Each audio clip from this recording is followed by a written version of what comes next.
Hello বন্ধুরা, welcome back to my channel. আগের ভিডিওতে আমি বলেছিলাম চলে এসেছি বান্ধবীর ভাইয়ের বইতের অনুষ্ঠানে। তো এখানে আসার পর আমরা এখানে চলে এলাম। খাবারে ছিল ভেজিটেবিল, সাথে স্যালাড, তারপর চলে এলো গরম ভাত, তার সাথে ডাল, আলুর চিপস।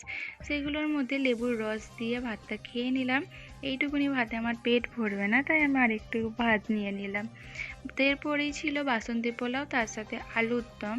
যেহেতু ফার্স্ট টাইম ট্রাই করব, তো আমি একটুখানি টেস্ট করে দেখলাম, তবে আমি খেতে পারিনি, কারণ আমি বিরিয়ানি, পোলাও এসব খাই না। তো সেই জন্য আমি ভাতের সাথেই আলুর দমটা খাওয়ার পরেই খাওয়ারটা শেষ করলাম। এরপর ছিল চাটনি, পাঁপড় আর রসগোল্লা। খাওয়া শেষে ছিল একটা করে আইসক্রিম। তারপরে দেখো এখনও বৃষ্টি পড়ছে, আমরা বাড়ি থেকে রওনা হলাম।